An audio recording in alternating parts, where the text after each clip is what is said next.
में वैसे कान थोड़े लंबे देखे मैंने। तो कान जो है मोर की तरह कान होते हैं। कई जगह कान गीध की तरह बने, कई जगह कान मोर की तरह बने। मोर हमारे पास में पवित्र जीव माना जाता है। बुद्ध के होंठ जो है पद्म की तरह होते हैं। पद्म स्वयंभू का प्रतीक है। इनके मुंह से निकलने वाली बात उनकी अपनी बात है।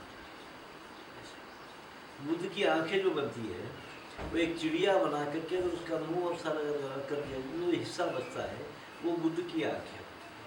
पक्षी स्वच्छंद जीवी का बहुत स्वच्छंद दृष्टि है। इस तरह से इनके रंग अलग अलग होते हैं। हनुमान की प्रतिमा जब बनाई जाती है तो हनुमान की प्रतिमा में हरा रंग लगता है। पुरानी मिनिएचर पेंटिंगों में उसमें इसमें देखेंगे तो हरा रंग, हनुमान जी को हरा रंग है। देवालय में सिंदूर लगाते हैं वो, उनकी पेंटिंगों में उनकी प्रतिमाओं में उनका हरा रंग है। प्रकृति के समान परीक्षा बताने के लिए नीला रंग हमको पहनना निषेध। ये जो इंडिगो है ना नीला रंग, ये नीला रंग हम लोगों को निषेध था। नीला रंग अनंत का प्रतीक है। विष्णु को बनाना है तो उसको नीला रंग लगाते हैं। ये हमारे रंगों का हमारा अपना एक अलग है। वो अनंत का प्रतीक है। जिसको जो भी अनंत विष्णु बनाना है तो उसको नीला रंग लगाएंगे, शिव बनाना है तो नीला रंग लगाएंगे। हालांकि पेंटिंग और शिल्प में शिव को बहुत गोरा बनाते हैं, कर्पूर की तरह गोरे रंग वाला। और कुछ पेंटिंगों में उसको नीला रंग अनंत है, उसका कोई अंत नहीं। ये रंग अलग है। हमारे पास में हमारे रंगों का महत्व अलग है। हमारा क्या है रंग? लाल रंग हमारे पास सौभाग्य का प्रतीक है। अब पाश्चात्य लोगों के पास लाल रंग खतरनाक का प्रतीक है। क्या करते हैं? जहाँ खतरा है वहाँ लाल रंग लगाते हैं। हमारे पास लाल रंग सौभाग्य का प्रतीक है। तो हमारे कलाकारों को समझ में नहीं आ रहा है कि हमारे रंग कहाँ इस्तेमाल करने से क्या मतलब होता है उसको। ऐसा ना, तो अभी बेचारे परेशान रहते हैं। वहाँ कई बार उधर के हिसाब से रंग लगा डालते हैं, ये तो खतरा है, खतरनाक है। अब हमारे लोग कभी अपने हिसाब से रंग देखते तो उसको समझ में नहीं आता है कि क्या बताता है। हमारे रंगों के अपने अलग हैं। कहीं भी अब जैसा है कि घर भी जो बनते थे हमारे शिल्प शास्त्र, मानस और लास भी एक शिल्प शास्त्र ही माना जाता है। मानस और लास जो 1025 में सोमेश्वर देव लिखा था, उसमें भी बहुत सारा ये वर्णन होता है एक घर को कैसे रंग लगना चाहिए। तो उस समय के लोग तो कुछ रसायन क्रिया करके रंग बनाते थे। घर पर जो लगाते थे रंग, वो ऋतु के अनुसार वो रंग बदल जाता था। तो ऋतु के अनुसार वो बदल जाता कि हमारी आंखों को जितना अच्छा लगना चाहिए जैसे रंग। अब सफ़ेद रंग हम पूरा हमेशा नहीं देख पाते। गर्मियों में सफ़ेद रंग बहुत ज़्यादा ही होता है, तो उसका रंग कितना बदल जाना चाहिए। ऐसे रंग बदलता है, ऋतु के हिसाब से रंग बदलता है। पर वो पेंट एक ही रंग एक ही किया होता तो अलग अलग ऋतु में अलग दिखता था। वो अलग अलग थोड़ा सा रोकना चाहूँगा यहाँ पे। जब बुद्ध की प्रतिमा की बात की तो मुझे कुछ पता चला था जो जानना चाहता हूँ मैं आपसे, क्या पता आपको पता हो। जो अफगान में बुद्ध की प्रतिमा तोड़ी गई थी 1000 फुट के आसपास की थी, वहीं पे कुछ खोज चल रहा है कि एक सोती हुई 1000 फुट की प्रतिमा है बुद्ध की। क्या ये सही है? उन लोग वो कुछ फॉरनर्स हैं वहाँ खुदाई कर रहे हैं उसमें लगा, क्योंकि बुद्ध की तो बहुत बड़ी बड़ी प्रतिमाएं बनी है ना। होना चाहिए जहाँ इतने बड़े बड़े पहाड़ खुद के प्रतिमाएं बना दिए थे, होना चाहिए। छोटी तो प्रतिमाएं नहीं थी अफगानिस्तान। तो ये जो बुद्ध की प्रतिमाएं थी बड़ी बड़ी बनाते हैं, ये भी शास्त्र के हिसाब से ही मतलब। हाँ, 1000 फुट से ऊपर कुछ था। उसका पूरा प्रोपोर्शन प्रमाण सब शास्त्र के हिसाब से। गुरुजी एक प्रश्न है मेरा, थोड़ा शिल्प कला से के गणपति जी के लिए। जब आपने बताया कि उनको जब हाथी का मुख लगाया गया तो क्या ऐसा नहीं है कि उनका तो गला हट गया, फिर हाथी को ढूंढा गया, एक जीव की और हत्या करी गई, फिर हाथी का गला इस पर लगाया गया। अब ये हाँ जी, एक बात बताऊँ, गणेश की एक दांत होता है, हाँ जी, है ना, एक दांत होता है। अब एक दांत को लेके बहुत सारी कहानियाँ बनी। ऐसी जो कहानियाँ बनी है उसको दंत कथा बोला जाता है ना। कोई तो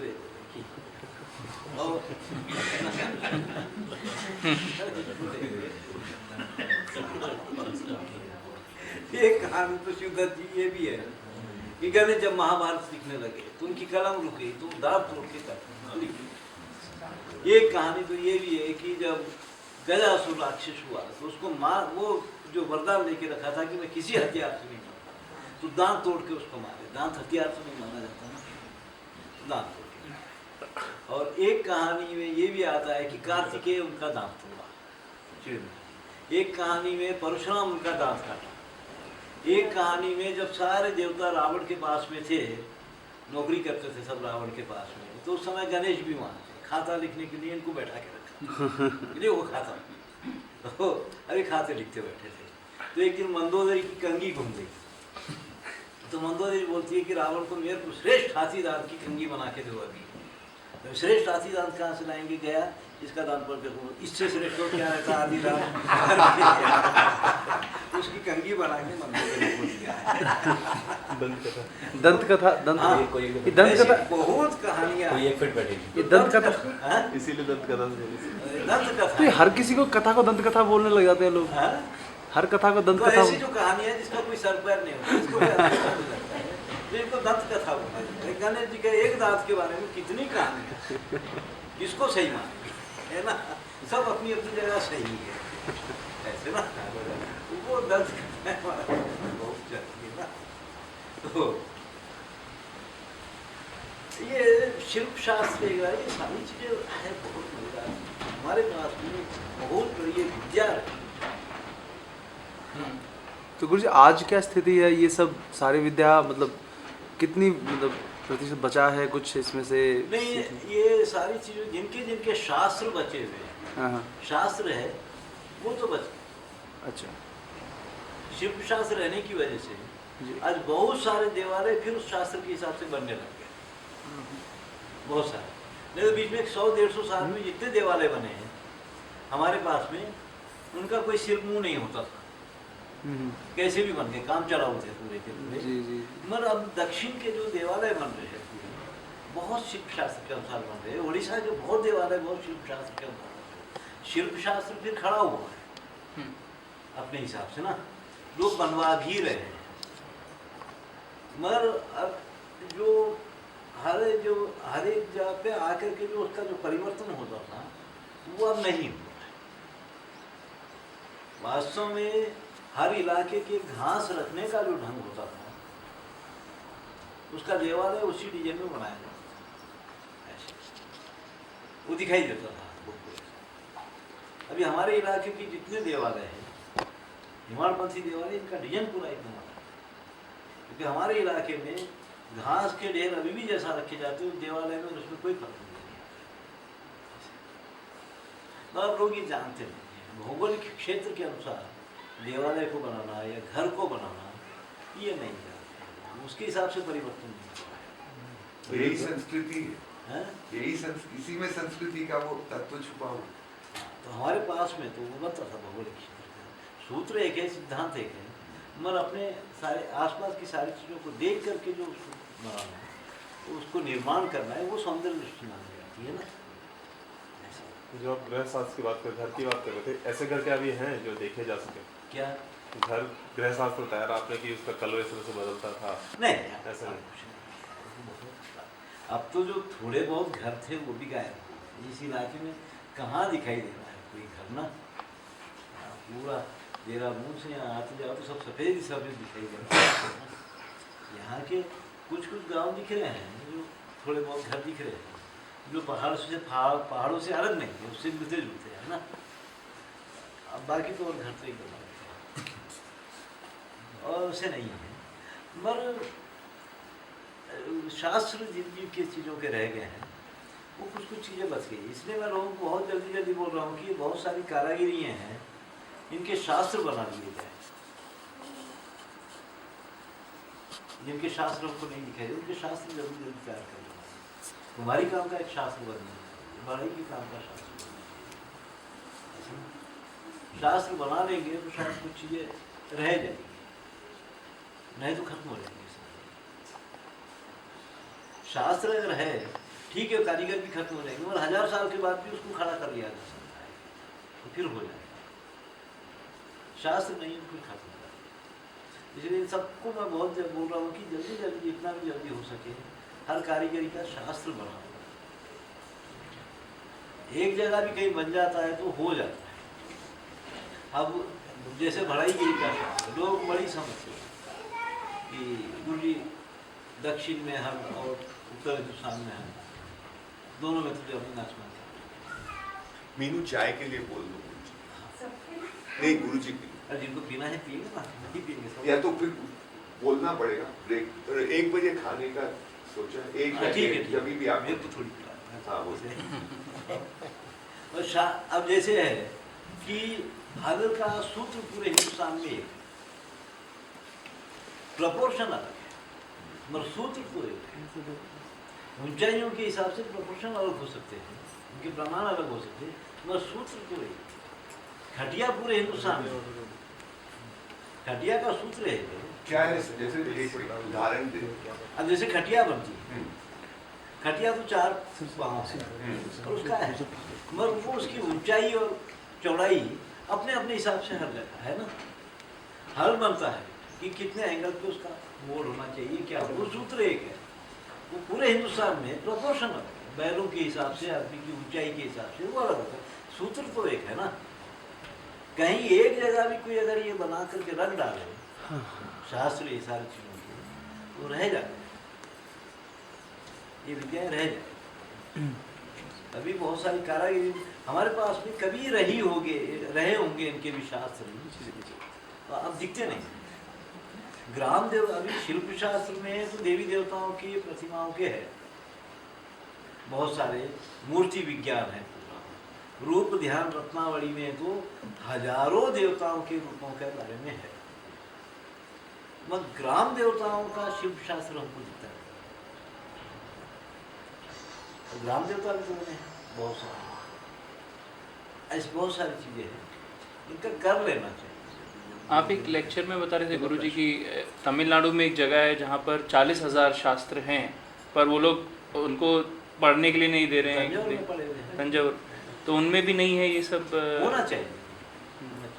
हाँ, तो जहाँ तक है हमको बहुत सारी चीजें, अभी एक बार क्या हुआ, अभी हैदराबाद में एक लोग आ गए, बड़ी बुरी गति है, उनके बच्चे ये इतने बांस में चुंबक बांध करके ऐसे सड़क पे घूम गए, लोहा उसको चिपक जाता है, तो वो इकट्ठा करते हुए फिर कहीं भंगार में बेच करके जो पैसा मिल रहा है उससे खावा है।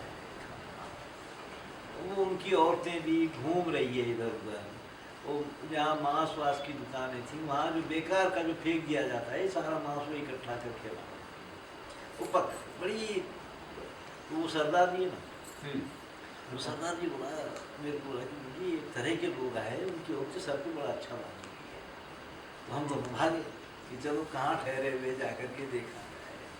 तो ऐसे छोटे छोटे तम्बू डाल करके सब बैठे हुए, हंडियों में मांस ही पक रहा है, कुछ है ही नहीं खाने को। तो उनसे वो उसी दिन आए थे, 1-2 दिन हुए थे, उनके बच्चे ये लोहा इकट्ठा कर रहे, उनसे बात करने लगे। तो एक बुजुर्ग आदमी से जब बात करते हैं तो हम कौन लोग हैं, तो वो बोलता है कि हम महावत लोग हैं, हम तो महावत है, कभी हाथियों पे बैठ के घूमते थे, अब महावती का अब तो रहा नहीं है, तो हमारी ये दशा। तो काफी बातचीत करते रहने पे तो वो बोला कि हमारे पास शास्त्र है, महावती शास्त्र है, हमारे पास उसका शास्त्र है कि कितने किस्म के हाथी है, हाथियों के स्वभाव, हाथियों की बीमारियां, हाथियों को, बोला हमारे पास में महावत शास्त्र है। अब साथ में रह के तो नहीं घूमते, पर हमारे पास में इसका शास्त्र रहेगा, कर लेंगे कर लेंगे। राष्ट्र इतनी दी नहीं परिस्थिति, बड़ा मजा आया शास्त्र, तो सब जगह तो मार्च पड़ रहा था, तो उसमें एक जगह ऐसे गोल लकीर डाल के बैठा हुआ था, वहाँ सत्यनारायण कथा वहाँ सत्य क्या चल रहा है, वहाँ कथा चल रही है। अब हम लोग तो जाएंगे नहीं, हम तो मार्च पड़ रहे हैं, वहाँ पर कथा चल रही है और वो गोल लकीर में तो कोई नहीं जाएगा, वहाँ कथा है, वहाँ कथा भी चल रही है। ये सब अपने हिसाब से चलते रहते हैं, वो का ना छोड़े वाड़े नहीं है, सब करते रहते हैं अपने अपने पैमाने पे, अपने अपने हिसाब से। वहाँ कथा भी चल रही है। उनकी औरतें उस समय जो केस बांधती थी गाली बहुत सुंदर था, बहुत सुंदर था। वही देख करके उन्होंने बोला ये तो कौन लोग पता करें, हमारे वो ऊपर बात करके बहुत सुंदर था, वो देखने के लिए हम लोग महावत उनके पास भी शास्त्र है। ये तो होना, देखो या तो होंगे या निकालना या कुछ तो करना चाहिए ना, नहीं होंगे तो बना लेना चाहिए। बहुत सारी चीज़ों की तो अभी अभी बना सकते हैं, एक 10-15 साल के बाद में शायद वो भी नहीं कर सकते। असम सरकार ने एक गज शास्त्र छापा हुआ है, अच्छा, संस्कृत में है, छापा हुआ है। गज शास्त्र। इसी तरह से दिल्ली में रिजर्व बैंक की बिल्डिंग बन रही थी, उन्होंने वहाँ पर कुबेर का और मूर्ति लगाने का कुबेर निर्णय लिया, कुबेर का।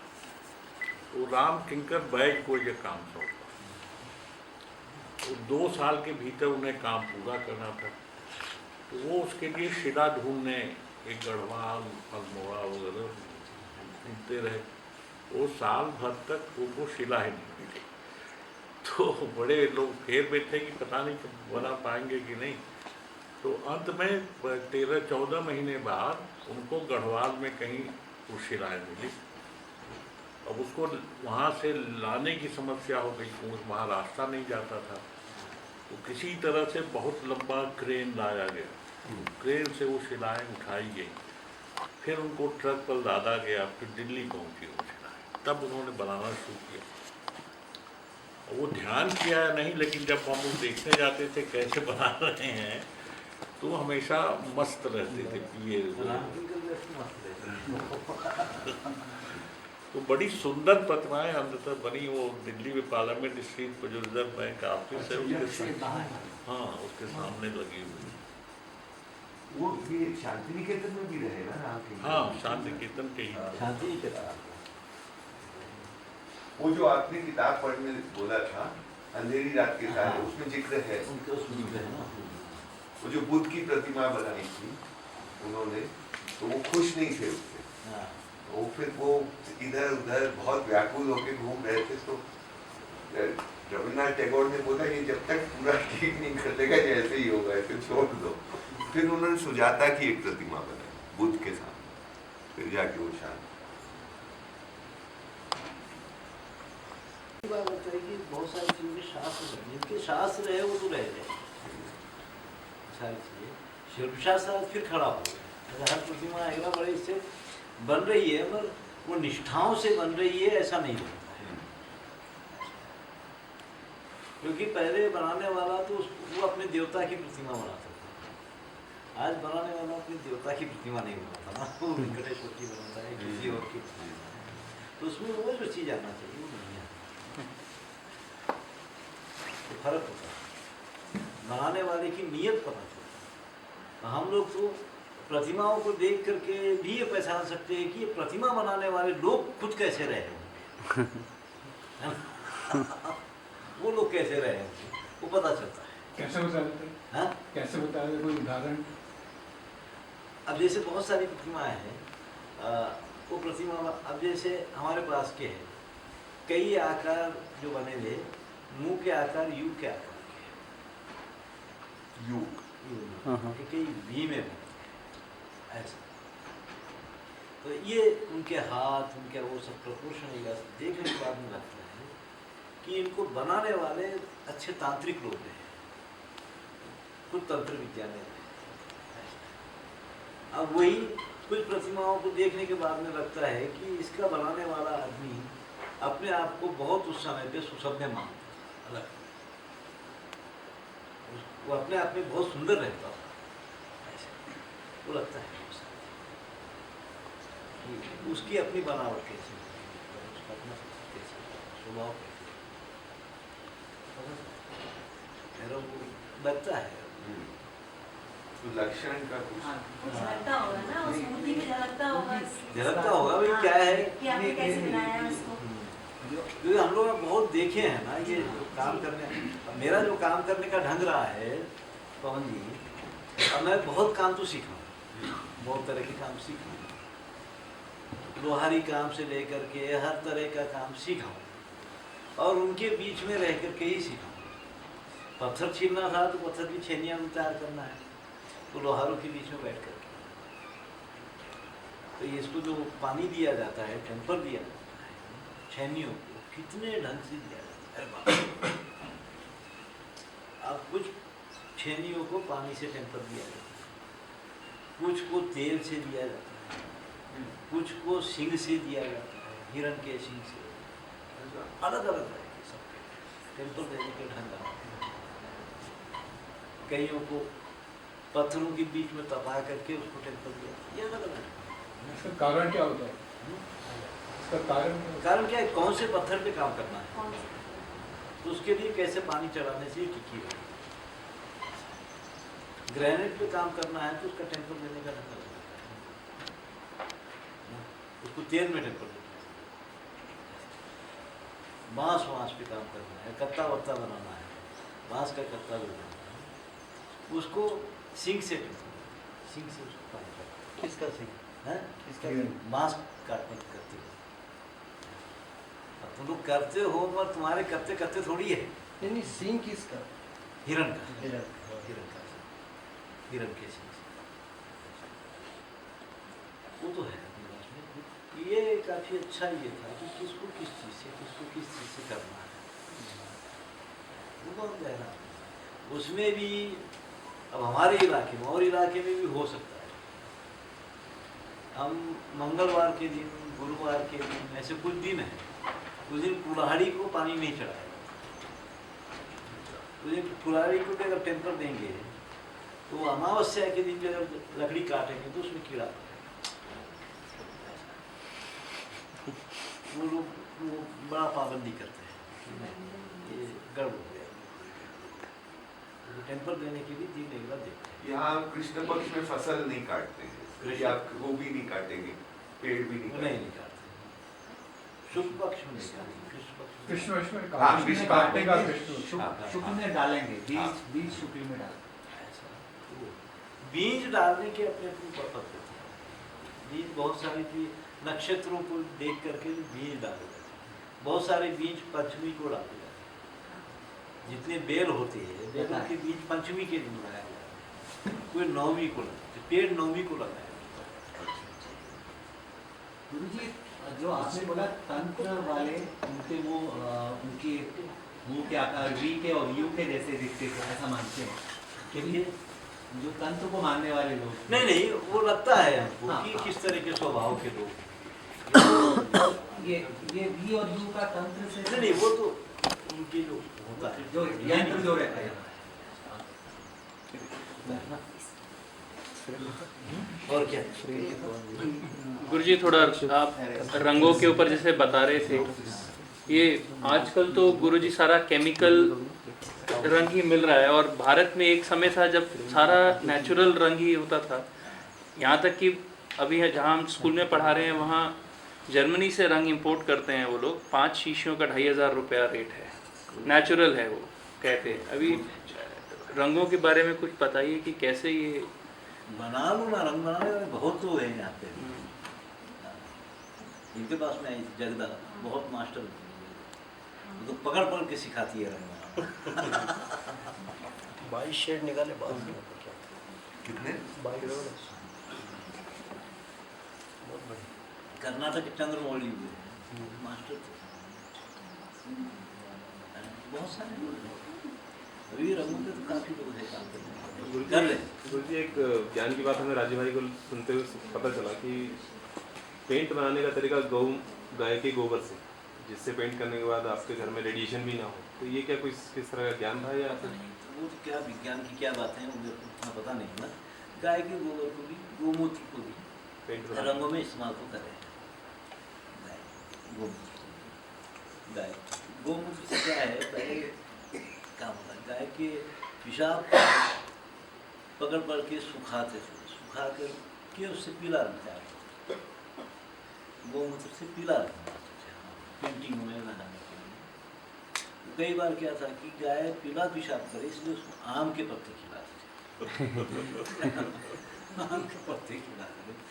घोर भी कुछ करते रहे हैं ना लोग, और उससे गोमूत्र से पीला रंग बनाते थे। और गोमूत्र काजल वाजल बनाने में भी इस्तेमाल करते थे। लेकिन आम के पत्ते नहीं खाते। हाँ? नहीं खाती है, मैं खा भी लेती है। खाती है। कौन सा पत्ता खिला रहे हैं उसको? उसका भी अलग अलग। गाय के पत्ते तो खा लेंगे।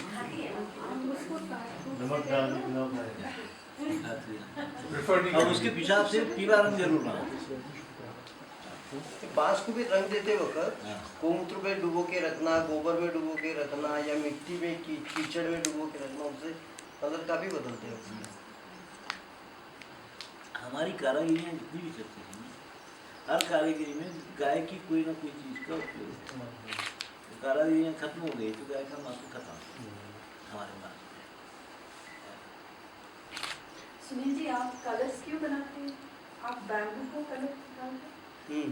बाम्बू के पत्तियों को कलर देते, बाम्बू डाइंग। ये सब करने लगे हैं। बैम्बू के पत्ते से? नहीं, पत्ते से नहीं, बाम्बू की पत्तियां निकाल कर उस पे कलर करते। अभी जैसे ये राखी, बहुत सुंदर राखियों और वो सब, उनके ऊपर अलग अलग कलर आता है। तो राखी आप पीली पत्ती की बनाएंगे तो ज़्यादा अच्छी नहीं, ये कलरफुल देंगे आपको तो ज़्यादा अच्छी लगेगी। तो इसलिए बांस की पत्तियों को रंग देके फिर उसको बुनना। और चटाई में भी एक कलर की चटाई से ज़्यादा विभिन्न कलर उसमें डालेंगे तो अच्छा। वो जगन्नाथ जी ने हमको 22 कलर सिखाए, 22 शेड है उसमें। नेचुरल हल्दी है, कत्था है, चाय पत्ती है, ये सब ऐसा पलास है, पलास का फूल है, किसी भी चीज़ से बन किसी भी चीज़ से। किसी का छाल है, किसी का जड़ है, किसी का बीज है, ये जो है कपड़ों पे चढ़ाने के रंग भी छाल वाल से उस चीज से बना लेते हैं ये रंग। भाई ये जो पेंटिंग करना है, भित्ति चित्र बनाना है, ये रंग ऐसे नहीं बनते, ये रंग काम में नहीं आता। वो पूरे पत्थरों के रंग है। अच्छा, पत्थरों के रंग है, मिट्टी के रंग है। भित्ति चित्र ये करते हैं ना, पेंटिंग जिस करने का है, मगर मिट्टी पर रंग करने के रंग भी अलग अलग है। मिट्टी के बर्तन बनाते हैं ना, उसमें भी बहुत सारे रंग कर सकते हैं, वो रंग एकदम अलग है। धातु पे जो रंग लाए जाते हैं वो रंग पूरे अलग है। ये बहुत अलग अलग तरह से धातु पे रंग लाने वाले जो है सारी चीज़ें, वो तेजाब से, एसिड से सब करना पड़ता है, उसमें कई रंग आते हैं। मिट्टी के जो रंग है वो तो मिट्टी के ही रंग है, कई रंग की मिट्टी है जो लगा देने के बाद जलने के बाद भी वो उस रंग की रहती है। सफ़ेद मिट्टी है, वो मिट्टी के 5 रुपये अगर उससे तुम ड्राइंग वगैरह करोगे, जलाने के बाद वो सफ़ेद रहेगा। काला करके एक पत्थर आता है, उसको घस करके वो लगा दो, तो जलाने के बाद वो काला बन जाएगा। तो इस तरह से अलग अलग मिट्टी के रंग अलग है पूरे, और ये पेंटिंग वेंटिंग करने के रंग पूरे अलग है। तो इसमें जैसे है कि इंगोल है, हरिताल है, ये सारे जो रंग है, इसमें शीश और पारे की मात्रा है। मेरे हाथ पाथ सब खराब हुए थे ना वो शीश की वजह से, और हाथ पैर जो खराब हुए थे। ये लोहे से भी कुछ कलर करते हैं। लोहे से बनाते, काला रंग बनाते ना लोहे से तो काला रंग बनाते हैं। भाई चित्रकला में, शिल्प में ये रंग सब पूरे पत्थरों के रंग है, ये इससे ऐसा नहीं बनाते हैं। कपड़ों के लिए ऐसे रंग है, इसमें तो पूरे पत्थर के रंग, मिट्टी के रंग, इंगोल से, हरिताल से, गेरू से, और कालिक पकड़ करके काला रंग बनाएंगे। इस तरह से पीला रंग कई तरह से पीला रंग कर देते हैं। पीला रंग, हल्दी से पीला रंग नहीं बनाते पेंटिंग करने वाले, मगर कई रंग ऐसे हैं जो लाख में मिला करके किए जाते हैं। लाख करने के काम के जो रंग होते हैं वो लाख में मिला करके करने के रंग। गुलाब में मिला दिया जाता है, उससे वो अलग है। ये आजकल बहुत होली में प्राकृतिक रंग इस्तेमाल करने का शुरू हो क्या रंग ये काय के रंग क्या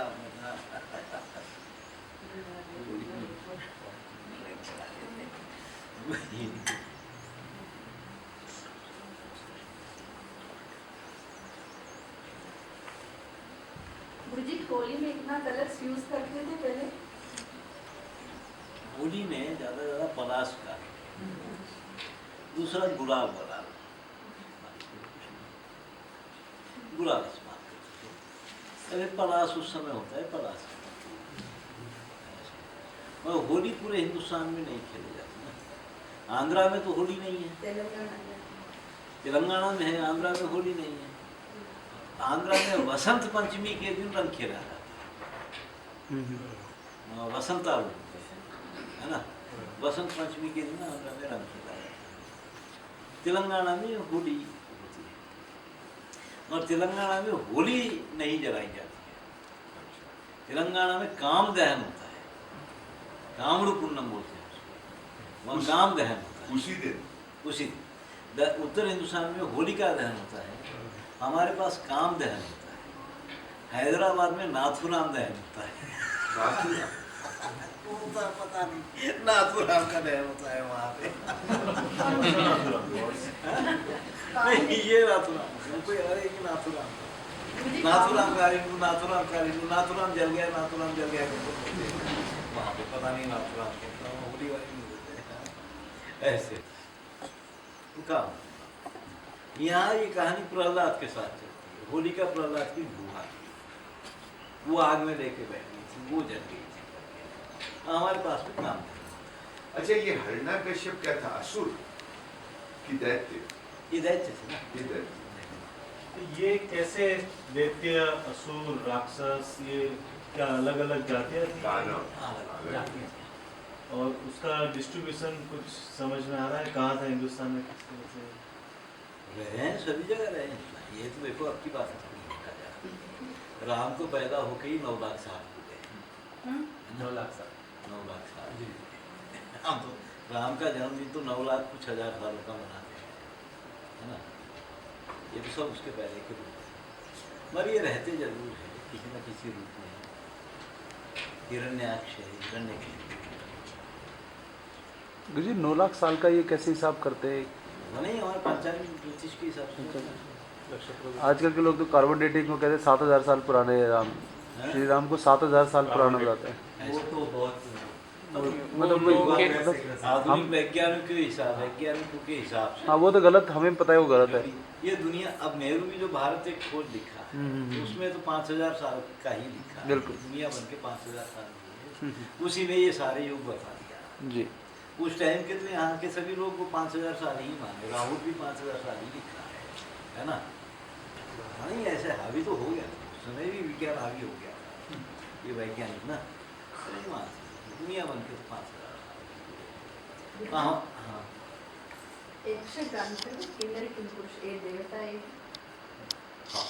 ये देवताओं के उसमें आते हैं, यक्ष, गंधर्व, किन्नर, किंपुरुष, वहाँ में रहा। तो वो राक्षस जैसा माया नहीं, ये सब विद्यावान लोग, संगीत वंगीत को लेकर। हिरण्याक्ष, हाँ हिरण्याक्ष। हिरण्य का मतलब होता है धरती, अक्ष का मतलब जो धरती पे आंख गड़ाने वाला है, धरती को अपने बदन में लपेटने वाला है, वो हिरण्याक्ष है ना। अब तो बहुत है हिरण्याक्ष, सारी धरती को लपेटने के चक्कर में, है ना। हिरण्यकशिपु, हिरण्य सोने को, धन को भी कहा जाता है, जो धन पर सोने वाला है। कितने नहीं है ऐसे ये सब है ना। ये इनको खत्म करना है तो ये सीधे से देवताओं से या मानवों से खत्म नहीं होते। इनके लिए तो आधा मानव आधा पशु बनना पड़ता है, तो कहीं जाके खत्म होते हैं ना ये। उससे उसके बिना ही खत्म होता है ना, कहीं पशु को तो जागना पड़ेगा। अरे इंसानों से, देवता से खत्म नहीं। जैसे नरसिंह हुआ, आधा तो मनुष्य और आधा पशु, वही है लोगों का। तो प्रतिमाएं जितनी भी बनी हैं हमारे पास में, इसके ये कहीं ना कहीं प्रतीक है बहुत सारी चीज़ों के। चामुंडा की जो मूर्ति है, वैसे मातृकाओं में चामुंडा है। चामुंडा तब पैदा होती है रक्त बीज को मारने के लिए। रक्त बीज एक ऐसा राक्षस हुआ जिसकी एक खून की बूंद अगर जमीन पे गिरती तो उसी के समान एक राक्षस पैदा होता था, है ना, उसी के समान एक राक्षस पैदा होता था। रक्त बीज, उसका रक्त ही बीज के समान था। हजारों जब राक्षस हो गए तो उसको मारने के लिए जब आदिशक्ति होती है कि देखो मैं इस पे आघात करती हूँ, चामुंडा तुम मुख फैलाओ, इसका जो रक्त गिरेगा वो तुम्हारे मुंह में गिरना चाहिए, और उसमें जो राक्षस होंगे उसको वहीं भक्षण कर देना। इस तरह से पूरा इसका रक्त क्षीण करके इसको मारा जाएगा। उस तरह से रक्त बीज को मारा गया। धूम्र लोचन था, उसकी आंखों में से धुआं निकलता था। उसकी आंखों में से धुआं निकलता था। ये तो बड़ा एक है पूर्ण रखना।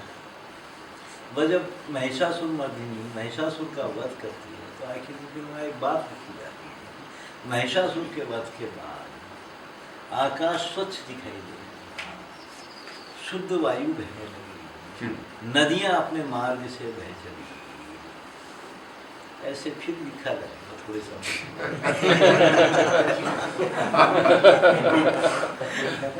ये तो सारे राक्षस। अब आकाश स्वच्छ नहीं दिख रहा है, न शुद्ध वायु बह रही है, न नदियां अपने मार्ग से बह रही है, इन सबको पलटा जा रहा है ना।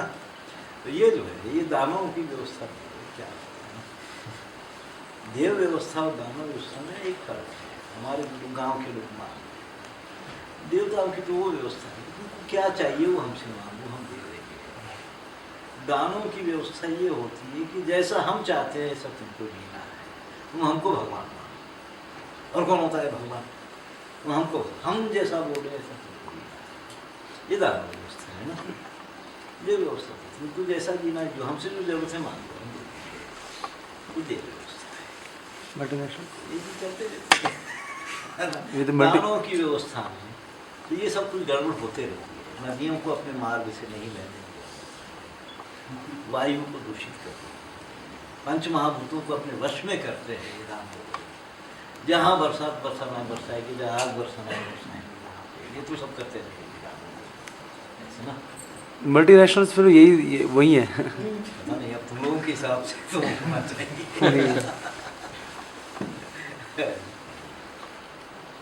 ये है तो दानवों को पालन करने वाला कौन है?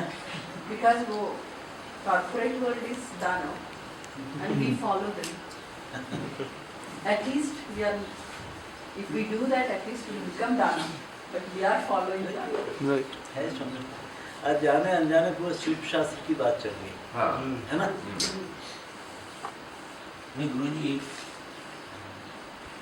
बोलो। ये दोनों जगह पास पास में है, अजंता और एलोरा। हाँ। अजंता में जो मंदिर है शिव का, उसके बारे में ऐसा है कि वो कलश पहाड़ी थी और पहाड़ी से कलश से शुरू किया गया, फिर वो पूरा मंदिर बना है जो पशुओं के पीठ पे खड़ा है। हाँ, हाथी आगे हैं, हाथी पीछे से कुछ शेर। एलोरा में जो पत्थर पे चित्र बने हैं, मैं दोनों प्रश्न में एक साथ मिला रहा हूँ कि आप दे देंगे जवाब। वो चित्रों के रंग और उनकी जो चमक है और जो मतलब काफी अभी भी जीवंत है, ये रंग कैसे बनाए गए होंगे और कैसे इतने अंधेरे में या इतने उसमें पेंट किए गए होंगे। और ये जो अजंता एलोरा का मंदिर है, उसके आजू बाजू में जैन और ये बौद्ध गुफाएं भी हैं, लेकिन उनकी बात नहीं। ये ऐसा मंदिर क्या कहीं और बना अपने यहाँ, या इस तरह की पेंटिंग्स जो यहाँ बुद्ध के की गई? अभी पेंटिंग में जो रंग जो है देखो अंधेरा वंधेरा कुछ होता नहीं, अंधेरे में बहुत अच्छा दिखाई देता है। पेंटिंग करने का हमारे पास में मिनिएचर पेंटिंग करने का जो सही टाइम माना जाता है दोपहर के बाद, जब सूर्य पश्चिम की तरफ ढल जाता है तो उस समय लोग बैठते थे पेंटिंग करने को, वातावरण सुनसान हो जाता था, आवाज़ें खत्म होती थी, ऐसे टाइम पर ये लोग पेंटिंग करते थे बैठ करके ना, तो उसकी अपनी समय थी ना। कई बार अंधेरे वंधेरे में भी हम लोगों को दिखाई देता है, कर सकते हैं, मामूली से हल्की रोशनी में भी कर सकते हैं। और वहाँ के जो रंग बने हैं ये पत्थरों के रंग हैं। पत्थरों के रंग में बहुत सारे रंगों में गोंद मिलाया होता है, बहुत सारे रंग में सिरस मिलाया जाता है, बहुत सारे रंगों में अंडा मिलाया जाता है, अंडा भी मिलाते हैं, बहुत सारे रंगों में ये काजू वाजू ये लहसुन फसुन भी मिलाया जाता है ऐसे बनाने में। अब इनके जो ब्रश होते हैं बहुत तरह के ब्रश भी बनाए जाते हैं। ब्रश ज़्यादातर बकरे के दाढ़ी के बालों के ब्रश होते हैं, या गिलहरी के दूध के बालों के ब्रश होते हैं, और बहुत बारीक लाइनिंग करने के लिए चूहे के कानों के बाल जो होते हैं उसके ब्रश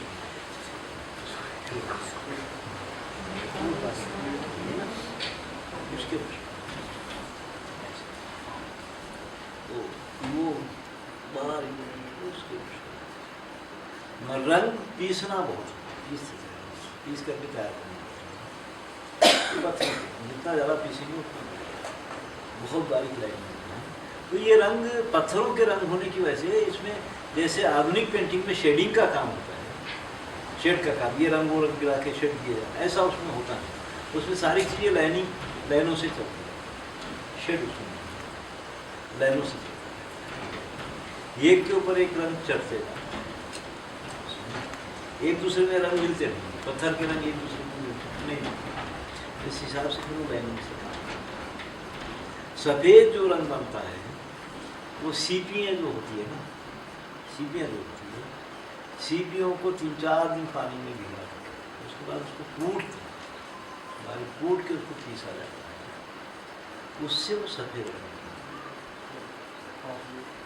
या शंखों को जला करके भी सफ़ेद सीपियों से बनता है, उसमें चमक उससे। मगर इसके ऊपर में भी पेंटिंग करने के बाद में कई पेंटिंगों पे तो लाख चढ़ाया जाता है, कई पेंटिंगों पे एक गच्छू नाम की एक चीज़ बनाते हैं जिसमें मुंगी राल और एरंडी का तेल ये सब मिला करके पका के रखते थे, उसको एक हिसाब से पका करके वो घड़ों में भर के 2 साल रख दिया जाता था, 2 साल के बाद उसको इस्तेमाल करते थे ऊपर से देख।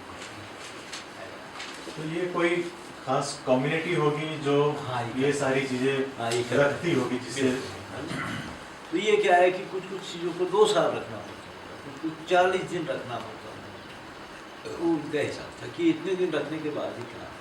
हमारा बंगड़गिरी एक सामान है, चूड़ी बना सिंग से चूड़ियाँ बना, वो सिंग को काट के सही से काट के ज़मीन के अंदर बड़े बड़े घड़े में गाड़ करके उसमें डाल करके पानी भर के रखते थे। 40 दिन के बाद उसको निकाल करके उसको मोड़ते थे। 40 दिन के बाद वो बराबर से चूड़ी के आकार में गोलाई में वो आना चाहिए, मोड़ते थे। और वो यहाँ लोहे का ये पहनते थे, चादर लोहे की टुकड़ा लगा कर गले में पहन के वो बर्मा चलाते थे। उनका एक छोटा सा बर्मा होता था छेदा करने के लिए, मस्त ऐसे बर्मा चलाते थे छाती के ऊपर, और उसमें चांदी की तार डाल के या सोने की तार डाल के उसको जोड़ते चले जाते थे। मस्त बातें करते हुए घूमते हुए है ना, छोटा सा बर्मा घुमाते थे। बंगड़गिरी एक समाज है, वो लोग सिंगों से चूड़ियाँ बनाते थे, सिंगों से। और फिर चूड़ी बनाने, कांच की चूड़ी बनाने वाली तो वो मामूली सी रेत ही को ले उसमें रेत डाल करके एक पौधा होता है, पौधा उसका रस निकाल करके उसमें डालते हैं। क्या नाम है पौधे का? पौधे का हमारे पास में कुछ ऐसा नाम है उसका, मेरे पास में है, उसका रस डालते थे जिससे ये रेत एकदम गल जाती थी दबाने से, उससे चूड़ियाँ बनाते थे, एक कांच बनाते थे, शीशा बनाते थे बहुत आसानी से। लोहा गलाना, लोहा गलता नहीं, लोहा गलाने के लिए ये प्रोसेस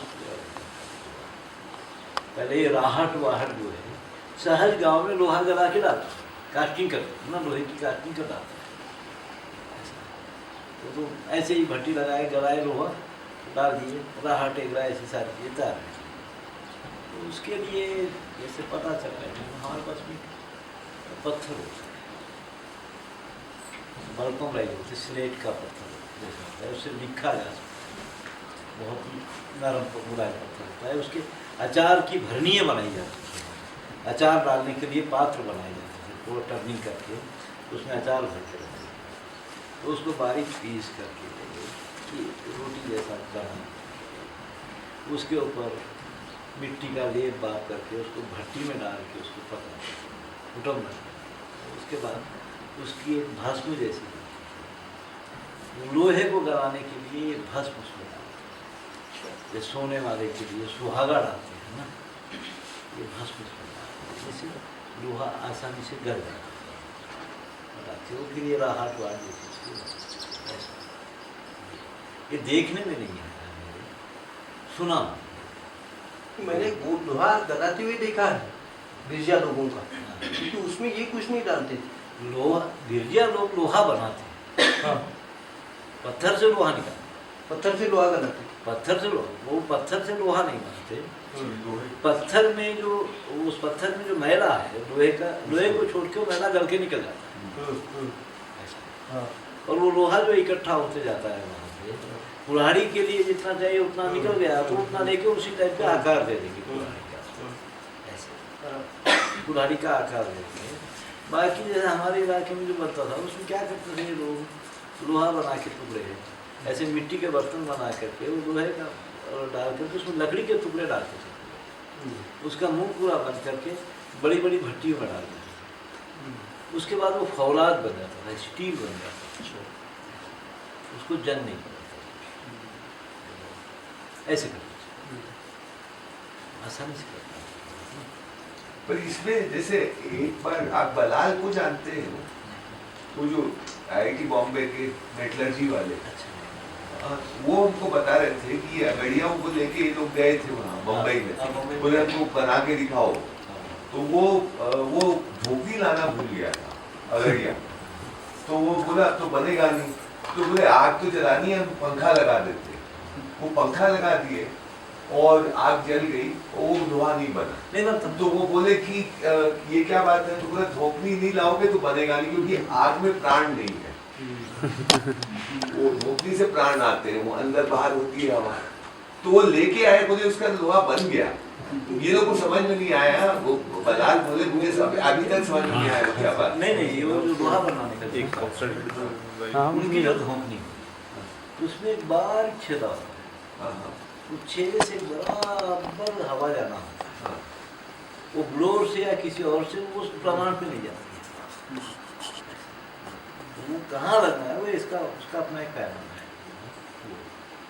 जैसे मेटल कास्टिंग धातु जब ब्लोर नहीं था, भाता नहीं, उस काल में भी जो कास्टिंग दवाई है, तो अब उतारी फतारी जो करते थे पहले दराई आदिवासियों के गहने बनाने वाले, बड़ा मजा, डोर एक कुछ भी नहीं, भूल उबाल के आ गए तो चलो कास्टिंग तो करें करके एक ऐसी भट्टी बनाई इतनी ऊंची, उसमें कोयला भरे, ऐसी मोटी चादर लेकर के उधर पत्थर लगाए, इधर बैठा हवा मारने फक करके थोड़ी देर में धातु गला, सब में डाला, बिछुए बछुए तैयार किया, और धोपनी चाहिए क्या ऐसे भी कर सकते हैं करके, मगर लोहे एगरा के लिए उनका अपना बहुत। हमारे पास में भी जब रामकृष्ण श्रीनिवास एगरा थे तो उस समय 105 साल पुराना एक बूढ़ा मिल गया जो लोहा बनाने लगा, अब उसके लिए धोपनियाँ फाटनियाँ सब बनाए तो सही, मगर वो बोला कि ये कुल्लम को बनाएंगे करके वो कोशिश की, अब ये पूर्णमासी के दिन करना है तो उस समय कुछ गड़बड़ हो गई तो नहीं करना है, अमावस्या को करेंगे फिर ऐसा उसमें मर गया होगा।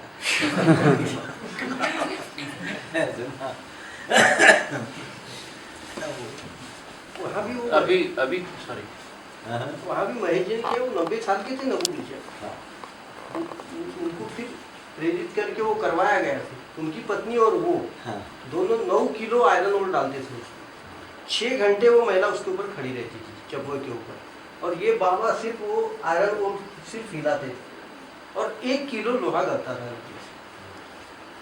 उसको भी जंग वंग नहीं लगता था। वो बोलते हैं कि तागीनाथ का त्रिशूल उसी टेक्नोलॉजी से बना, 50 फुट अंदर है 50 फुट ऊपर है बिना बिल्डिंग का।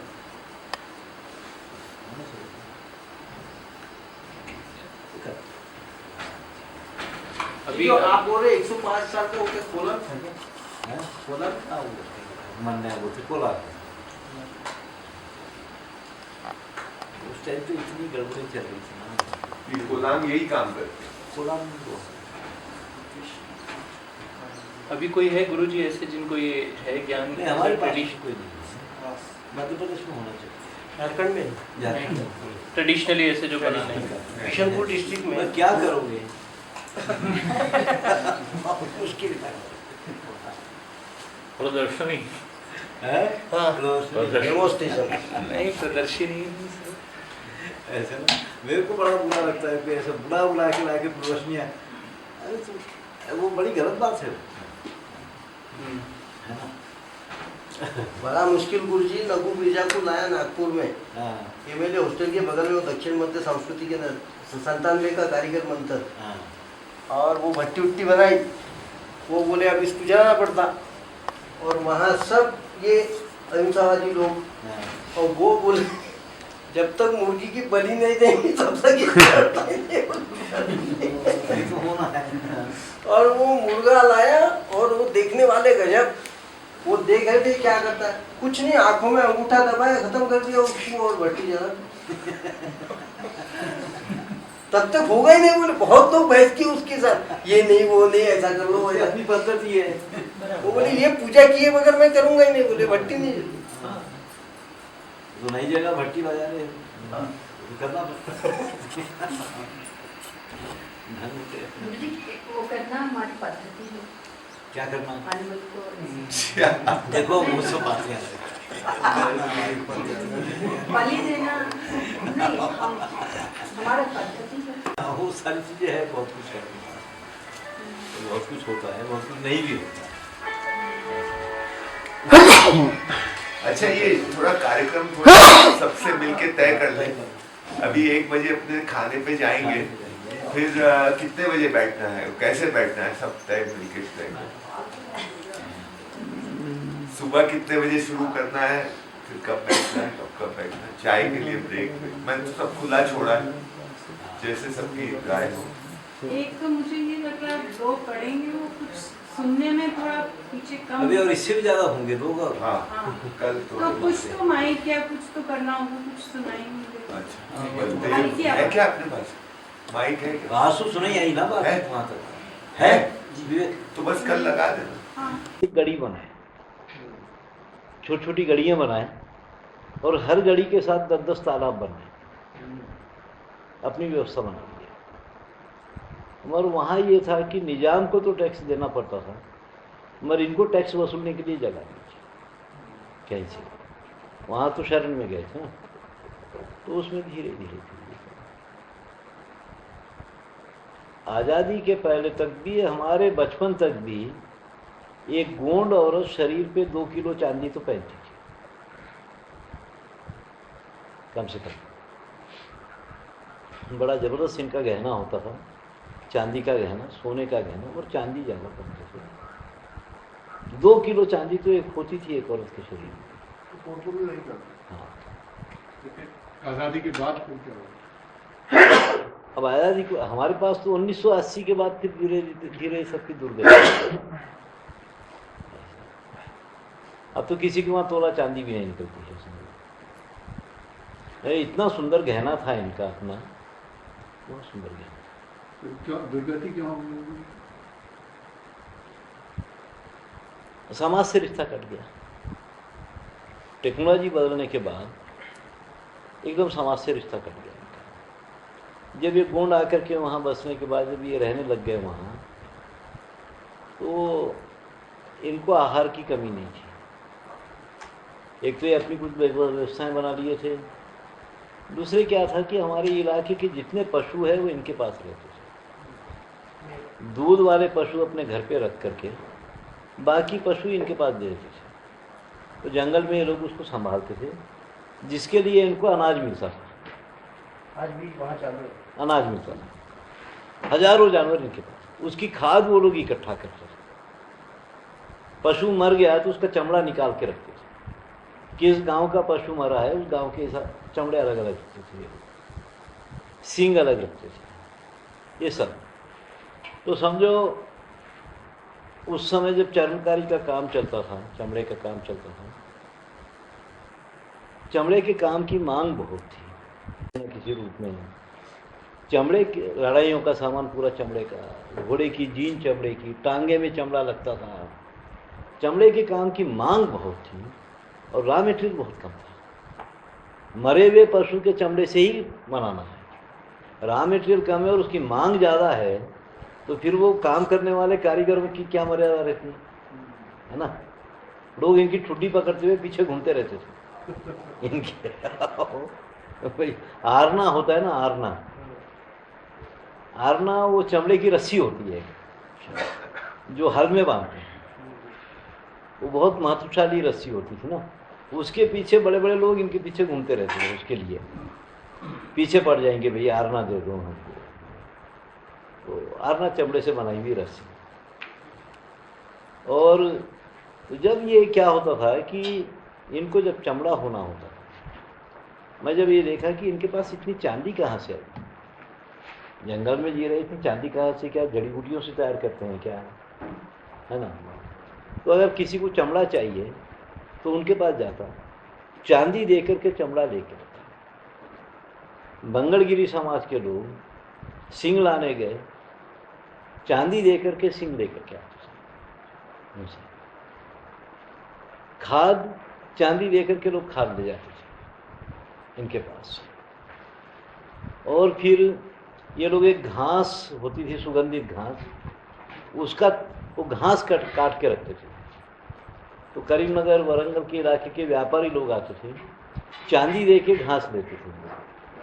फिर ये घास का तेल यही लोग निकालते थे। बहुत बड़े बड़े बर्तन थे जिसमें ये घास का तेल निकालते थे, बहुत बड़े बड़े बर्तन थे। तो उससे भी चांदी इनको मिलती थी। इस तरह चांदी इनके पास इकट्ठा हुआ। उस समय ये लोग समाज से कटे हुए लोग नहीं थे। टेक्नोलॉजी बदलने के बाद ये लोग समाज से कट गए, उसके बाद धीरे धीरे खत्म हो गए। जब आप टेक्नोलॉजी बदलने की बात बोल रहे हैं तो इसका मतलब ये हुआ कि लोग किसी और जगह से ये सब चीज़ें खरीदने लग गए, चमड़े की ज़रूरत नहीं पड़ी उतनी, इसलिए भी वो खत्म हो गया। जैसे गुरुजी जंगल विभाग जैसे जब से आया तब से भी ये दुर्गति हुई।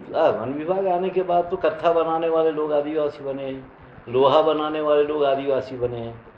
ये आदिवासी, ये वास्तव में जंगल में जीने वाला कोई भी आदिवासी नहीं था,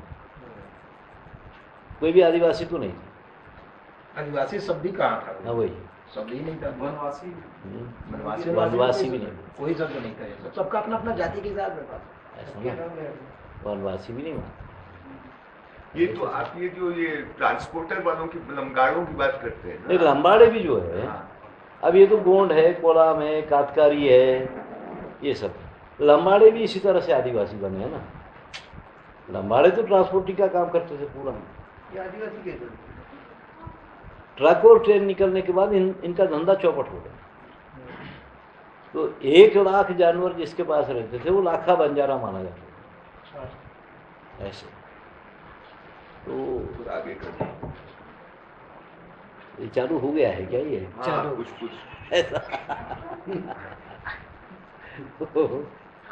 1 लाख जानवर जिसके पास रहता है वो लाखा बन जा रहा था।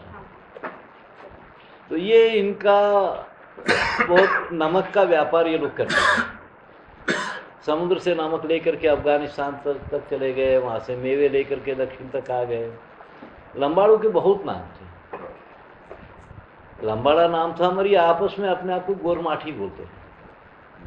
इनकी पहचान गोरमाठी है।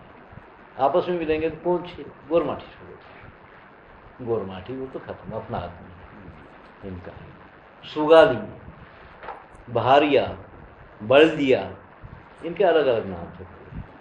सुगाली वो लोग माने जाते थे जो सुपारी का ट्रांसपोर्टिंग करते थे, सुपारी लेके निकलते थे। बहारिया वो है जो पारा, मिश्री, ऐसी चीज़ें लेकर के निकलते थे, कुछ ना जो सब जगह नहीं होती है, तो ये भारिया माने जाए। वो वजनदार चीज़ लेकर के निकलते थे, वो भारिया। कुछ राशन पानी जो बैलों पर लाद करके निकलते थे, वो बल्दिया माने गए। इस तरह से तो एक बंजारा अगर एक हफ्ता कहीं रुक गया तो एक तालाब बना रहता था। पशुओं को पानी चाहिए है ना, उनके पास के सब मिल मिलाए तालाब बनाते थे। दूसरा आया उसको और बड़ा बना डालता था। ऐसे बंजारे भी बहुत तालाब बनाए, बहुत सारे तालाब ये बंजारे भी बना के छोड़ के चले गए। हाँ फिर आएंगे फिर नहीं, यहाँ क्या है कि हमारे पास में जैसा देखता हूँ गोंड है और लंबाड़े है। तो गोंड हारे हुए सिपाही है, भागे हुए सिपाही है। तो गोंड लोग जब चलते हैं तो एक लाइन में चलते हैं, एक के पीछे एक के पीछे एक चलता है, ये ग्रुप में नहीं चलता। तो वो इतनी सी एक छोटी सी पगडंडी पे एक के पीछे, और ये चलते समय पैर के पंजे से पीछे मट्टी फेंकते जाते थे, पैर की छाप खत्म करते हुए चलते थे। ये इनका चलना बड़ा है, पंजों से मिट्टी पीछे फेंकते हैं, तो पैर की छाप खत्म करते हुए चलते हैं। जंगल फाइटर्स। हाँ हाँ, जंगल फाइटर्स ऐसा। तो ये कहीं अगर रुकेंगे, खाना पकाएंगे, तो उसके बाद जाते समय जहाँ से पत्थर लाए वहाँ पत्थर रखेंगे, राख उड़ा देंगे, लकड़ियाँ बिखेर करके ये लोग आगे निकलते हैं। गोंड तो अभी भी ऐसे ही करते हैं। लंबाड़े ऐसे, लंबाड़े कहीं रुक करके खाना पकाए, उसके बाद सब जगह वगह साफ करके लकड़ियों का ढेर लगा करके करा करके ये आगे निकलता है। पीछे आने वाले को सहूलत करके ये आगे निकलता है। ये भागे हुए सिपाही रहने की वजह से ये अपनी हर पहचान, हर निशानी खत्म करते हैं। ये कह के अपने लोगों के लिए सहूलत करके आगे जा सकते हैं ये लोग। तो गोंड लोग जो थे ये चर्मकार भी थे? नहीं, गोंड चमड़े का काम कर लेते, चमड़ा निकालते थे, जरूर थे, निकाल के रख लेते थे। चर्मकार नहीं थे। चर्मकार इनसे लेते थे, चर्मकार इनसे ले लेते थे। मगर गोंडों की अपनी पद्धतियाँ बहुत हैं। एक तो अभी भी वो राजाओं का ठाठ उनमें है, उनके हर सारी चीज़ में वो ठाठ नजर आता है पूरा है। और ये बहुत घटिया मानस के लोग नहीं, ये लोग ना बहुत घटिया किस्म के लोग नहीं हैं। दूसरे, ये लोग बहुत जोर से कभी बात नहीं करते, इनकी बातचीत बहुत धीरे से होती है। और गोंडी भाषा एक ऐसी भाषा है जिसकी भाषा में कोई गाली नहीं, इनकी भाषा में एक भी गाली नहीं है ना। जिनकी भाषा में गाली नहीं है तो वो अपने आप में तो बहुत सभ्य लोग होना चाहिए ना। उनकी भाषा में गाली नहीं है। एक दो तीन जो गाली देते हैं वो तेलुगु की या मराठी की गाली देते हैं, मोटी गाली नहीं। गाली तेलुगु या मराठी, तेलुगु या मराठी, दूसरी भाषा की। हाँ, दूसरी भाषा, जैसे अब सब लोग पंजाब इस्तेमाल करते हैं ऐसा ना। इनकी अपनी भाषा में कोई गाली नहीं, वो है। इनकी अपनी लिपि भी, वो लोग जो रहस्य की लिपि थी इनकी अपनी, वो अभी भी निकाले हैं बहुत सारी लिपियाँ आएगा, लिपि भी है अपनी। मगर इनका सारा कुछ जो चलता है बहुत पैमाने से, पद्धति से चलता है। ये शिकार करने जाएंगे, अगर 4 खरगोश इनको मिल गए तो नर और मादा 2 खरगोश को छोड़ करके 2 को लेके आएंगे, यानी कि चारों को पकड़ कर लेंगे, 2 को छोड़। हिरण मिल गए, 4 हिरण मिल गए, 2 को छोड़ देंगे, 2 को लाएंगे। उनके शिकार करने की भी अपनी पद्धति है। ये नहीं कि सभी खत्म करना ऐसा। तो इनका अपना एक नियम जो था कि पेड़ काट करके घर नहीं बनाना है, मिली हुई लकड़ी से घर बनाना है। ये लोग उसी तरह से कर सकते हैं ना। अभी अभी आकर के तो सब खत्म हुआ है। तो इनका क्या है कि जमीन खोदने के भी समय है, जब तक कभी भी जमीन को नहीं खोदेंगे, सब्बल नहीं मारेंगे जमीन में, उनकी अपना टाइमिंग है। बरसात में जमीन में सब्बल नहीं मारते, इनके अपनी कुछ टाइमिंग है। इनके मेले यात्राएं भी होती है, तो इनका समाज कितनी यात्राएं करना है वो इनका तय रहता है। 3 यात्राएं करके उसके बाद एक पूजा करते हैं, उसके बाद यात्राएं खत्म होती हैं, कोई फिर किसी यात्रा में नहीं जाएगा। इनका अपना सब बहुत पक्का तय है। इनकी अपनी यात्राएं होती है। कुछ यात्राओं में पूरा कि बैलगाड़ियाँ आएगी, बैलगाड़ियाँ कहाँ खड़ी रहेगी, उसकी जगह, चारे का इंतजाम, उस देवता का पूजा करने वाला जो समाज है उनकी जगह कहाँ रहेगी, ये सारा ये लोग तय करते हैं। पूरा तय रहता है इनका, बिल्कुल उसी हिसाब से वो लोग चलते हैं। जब ये अपने देव को लेकर के निकलते हैं, सामने से अगर कोलामों का देव आ गया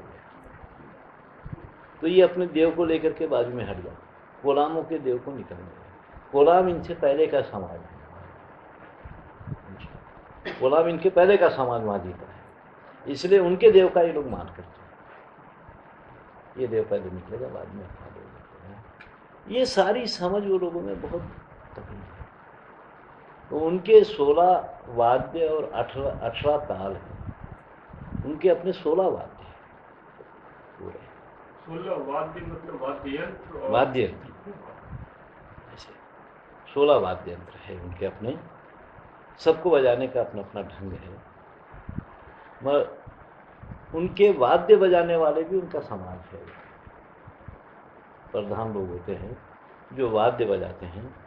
शादी ब्याह जब होता है तो एक तरह से ये वाद्य वाले ही शादी करवाते हैं, क्योंकि वह अंदर आने वाला पहले ये वाद्य बजाने वालों को प्रणाम करना है, उनका मान करना है, फिर आगे निकलना है। शादी होने के बाद फिर इनका मान करके बाहर निकलना है। वाद्य वालों का अपना एक मान है। मान कैसे? मान इनको प्रणाम करके कुछ दे करके आगे निकलते हैं। 4 आना 8 आना जो भी है इनके पास, या कोई कपड़ा देते हैं, ये करके आगे निकलते हैं। इनकी शादी ब्याह बहुत मज़ेदार होती है। मैं बहुत शादियां देखा। लंबा गोंडों की शादी तो 3-4 दिन की शादी होती है, 5 दिन की। मथुरा समाज है जिनकी शादी 14 दिन की होती है। 14 दिन उनकी शादी में रहा ऐसे। खूब एक बार ऐसी, मैं जब घूमता था ना पहले उस टाइम पे, झोली लगी रहती थी साथ में। झोली में एक शतरंजी, एक लोटा, ये 2-4 चीज़ें रहती थी, और कुछ नहीं। वो झोली हमेशा लेके घूमते रहता था मैं। तो चप्पल नहीं थे पैर में उस दिन, ऐसे ही बाहर निकल गया था। बोलिए चलो बुरालटांडा में मथुरों की शादी है, मैं लेने आया। मेरे जेब में तो 50 पैसे थे। बोला कि अरे पैसे वैसे का इंतजाम करके आता हूँ। नहीं बोलिए, मैं आया ना आपको ले जाने के लिए, चलो। तो मैं वहीं से बस में चढ़ गया, बैठ गया, उसके साथ चला गया। घर पे खबर करवा दिया कि मैं गया। मैं कभी कहीं भी घूमता तो घर पे ज़रूर खबर कर देता था कि मैं गया हूँ, नहीं आऊँगा। तो गए, वहाँ जाते ही वो गांव में पहुँचते ही मेरा सामान लिए, क्या था, झोली लेकर के रखे, पैर वैर धो करके चलो गुरुजी नहाने के लिए चलो। तो उनमें भाट होता है, भाट स्नान कराता है खूब। उस समय जरा पैरवार नहीं करता था, खूब मेरी मालिश वालिश करके नहलाया धुलाया। कपड़ा नहीं धोने देते वो, नहीं कपड़ा नहीं, जहाँ नहाते हैं वहाँ कपड़ा नहीं जो नहाया उसका कपड़ा वो नहीं धोने, वो उसको नहीं धोने देंगे वो लोग। अच्छा, अतिथि का कपड़ा। तो अब रह गया मैं, फिर वहाँ जाने के बाद में क्या है, धोती बनियान पे रहना है। तो उनकी शादी में 7 दिन लड़के के घर पे, लड़की के घर पे, और 7 दिन लड़के के घर पे शादी होती है। लड़के वाले 7 दिन पहले ही यहाँ आते हैं, वो अपना तंबू डाल करके रहते हैं, कार्यक्रम चलते रहते हैं। कम से कम 5 किलो हल्दी तो लगती है। लड़की को 5 किलो हल्दी लगती है और लड़के को भी 5 किलो हल्दी लग जाती है। खूब दिन में 5 टाइम हल्दी लगाते हैं, खूब परात में घोल घोल के हल्दी खूब। और हल्दी लगाने के बाद उसका लड़की का भाई उठा के उसको अंदर लेके जाता है लड़की को ना। एक बार वहाँ कोई नहीं था तो मैं था, अब मैं उठाया, वो लगी हुई हल्दी पूरी मेरे को मर गई रोते हुए, खूब गला फाट फाट के मेरे को धो दी हल्दी तो खाना खाने जब बैठते हैं तो भाट का चौका लगता है। भाट एक समाज होता था, उसका अपना बहुत बड़ा मान रहा है हमारे समाज में, उसकी अपनी एक व्यवस्था रही है। हमारे पास भटराजू माने जाते हैं, तो रसोई की पूरी व्यवस्था भाट लोग देखते हैं। शादी ब्याह में भाट के बोलने से सब लोग बैठना है, भाट के बोलने से सब लोग उठ जाना है, उसके बाद रसोई खत्म, ऐसा है। तो रहा वहाँ पे 7 दिन। तो उसमें क्या होता है पवन जी, जब दूल्हा आता है तो दूल्हे को धनुष दिया जाता है हाथ में, तो बाण चलाते हैं। उसके बाद उसको बिछुआ देते हैं, खंजर, वो फेंकना है। वो ये देखते थे कि कितना बाण चला सकता है और बिछुआ कहाँ तक फेंक सकता है। जहाँ ये दोनों चीज़ें गिरती है उसके बीच में उनका शादी का मंडप होता है, वहाँ पे शादी का मंडप वहाँ बनता है। तो उनकी लड़कियों का श्रृंगार इतना होता है, जब उस लड़की को श्रृंगार किया गया तो इसे पकड़ के 2 लोग उसको उठाए, इतना पूरा बहुत गहना, बहुत श्रृंगार। एक हार होता है, उसको टकवाल बोलते हैं, 50 तोले चांदी का तो होता ही है। ऐसे कई हार उसको कहते हैं ना, बिल्ले बिल्ले ऐसे। तो उनका जो मंगलसूत्र बनता है वो लौंग, इलायची और सुपारी को 3-4 दिन दूध में भिगा के रखते हैं और उसको फिर बनाते हैं, इतना मोटा एक हार बनाते हैं। लड़का लड़की के गले में वो बांधता है ऐसे। फिर रक्षाबंधन पे जब लड़की वापस आती है तो वो हार तोड़ करके पूरे बच्चों में बांट देती है। उनमें जब शादी होते समय बैल की कांडी रहती है ना, कांडी जो होती है ना, उस पर एक तरफ लड़का और एक तरफ लड़की बैठाते शादी होती है। बहुत सुंदर रामायण गाई जाती है उस समय, रामायण। तो मथुरा समाज बहुत सुसभ्य समाज है, अपने आप में बहुत सुंदर है, बहुत सुंदर लोग होते हैं, उनके नयन नक्श बहुत सुंदर है। ये कभी गुरु गोविंद सिंह के साथ में दक्षिण आ गए ऐसे। तो इनके वहाँ पे गुरु के नाम का झंडा चढ़ता है, गुरु के नाम का लंगर होता है, गुरु के नाम की अरदास होती है। अरदास कहते हैं, अरदास भी होती है, अरदास भी होती है। मगर ये अपने आप में अग्निहोत्री लोग हैं। इनके घर में 24 घंटे आग जलती है, इनका यज्ञोपवीत संस्कार होता है, एकदम शुद्ध शाकाहारी लोग हैं। इनकी औरतें सर के ऊपर ऐसे ऊंचा बांधती हैं, तो वो एक सिंग लगाती है। उनका मानना है कि हम ऋष्यशृंग ऋषि की संतान हैं। लड़कियां ऋष्यशृंग ऋषि की संतान अपने आप को मानती हैं। तो जैसे ऋष्यशृंग ऋषि के सिर में एक सिंग था, ऐसे हम अपने, उनके लड़का नहीं था, लड़कियां ही थी, 12 लड़कियां थी। तो ये सब लड़कियां बोली कि हम अपने सिर पे भी ऐसा ही एक सिंग लगाएंगे, सिंग लगाते। और इनका गहना, इनका अलंकार